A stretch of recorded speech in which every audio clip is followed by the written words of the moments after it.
혈관을 치료할 때 혈관을 완전히 제거해 버릴 수 없기 때문에 이런 반응을 최대한 줄이려는 노력이 중요합니다. 점차적으로 늘어난 혈관이 줄어들면 완전히 하얀 피부로 돌아가지는 않는다 해도 매우 안정적인 상태를 유지할 수 있습니다.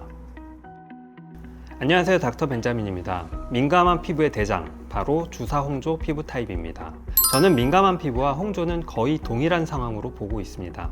피부가 민감하니까 외부 자극에 빠른 반응을 보이고, 이 반응의 첫 번째 단계가 바로 혈관 확장입니다. 이 자극이 접촉에 의한 물리적, 화학적 자극뿐 아니라 온도 변화나 음식의 영향, 운동이나 외부 활동, 스테로이드 사용 등 다양한 자극이 트리거가 될 수 있습니다. 우선 작은 혈관들이 일시적으로 확장되고 이때 홍조가 나타납니다. 홍조란 일시적으로 피부가 붉어졌다 일정 시간이 지나면 다시 원래대로 돌아오는 상태를 말합니다. 그러나 홍조 현상이 반복되면 혈관의 탄력이 떨어지겠죠. 자극이 반복될수록 혈관이 더 늘어지는 결과를 초래하고, 이제는 조금 더 큰 혈관들이 늘어나기 시작합니다.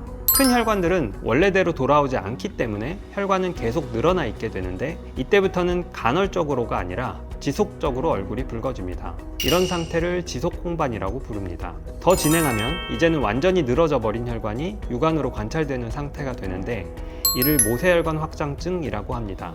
혈관을 치료할 때 혈관을 완전히 제거해 버릴 수 없기 때문에 이런 반응을 최대한 줄이려는 노력이 중요합니다. 일부 늘어진 혈관을 제거해도 새로운 혈관을 바로 만들어내기 때문에 새로 만들어진 혈관이 다시 늘어나 버리면 치료는 실패할 수밖에 없습니다. 피부 내부가 치밀하지 못하고 늘어난 혈관이 필요한 상태라면 다시 만들어진 혈관도 다시 쉽게 늘어나 버린다는 말이죠. 따라서 혈관을 치료하기에 앞서 피부 자체가 견고해져야 합니다. 일단 홍조 단계에서는 반드시 혈관을 억지로 치료할 필요는 없습니다. 저는 이 단계에서는 지지하는 치료를 먼저 권합니다. 피부 장벽을 견고하게 하기 위한 기본적인 피부 관리와 피부 안쪽에 약한 에너지를 전해줘서 진정 효과를 낼 수 있는 LDM 치료 정도를 권하고, 조금 더 적극적으로 치료할 때는 제네시스 레이저와 저출력 고주파 리프팅과 같은 피부를 좀 더 탄탄하고 치밀하게 만들기 위한 치료를 병행합니다. 홍조 현상이 빈번하게 반복되면 XLV와 같은 롱펄스 레이저나 저출력 IPL로 치료를 시도해 볼 수 있습니다. 지속 홍반 단계가 되면 적극적으로 혈관 치료를 시작합니다. IPL이나 롱펄스 레이저도 사용해 볼 수 있지만 제 경험상 혈관 레이저를 사용하는 것이 가장 뛰어난 치료 효과를 보였습니다. 늘어난 혈관이 줄어드는 효과와 더불어 혈관 레이저 자체의 재생 효과, 영어로 리주베네이션이라고 하는데, 이런 효과에 의해 다시 늘어난 혈관이 만들어지지 않고 그 상태를 유지하게 됩니다. 점차적으로 늘어난 혈관이 줄어들면 완전히 하얀 피부로 돌아가지는 않는다 해도 매우 안정적인 상태를 유지할 수 있습니다. 물론 LDM, 제네시스 고주파 리프팅 등도 같이 병행하는 것이 좋습니다.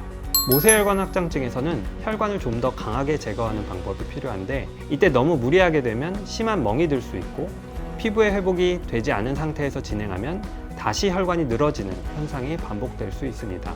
기본적인 혈관 치료와 피부 재생을 위한 치료를 병행하며 늘어난 혈관을 점진적으로 제거하는 것이 효과적입니다. 홍조를 치료할 때 무엇보다 중요한 것은 자극이 지속되면 치료가 아무 소용이 없다는 점입니다. 밑빠진 독에 물 붓기 같은 상황인 것이죠.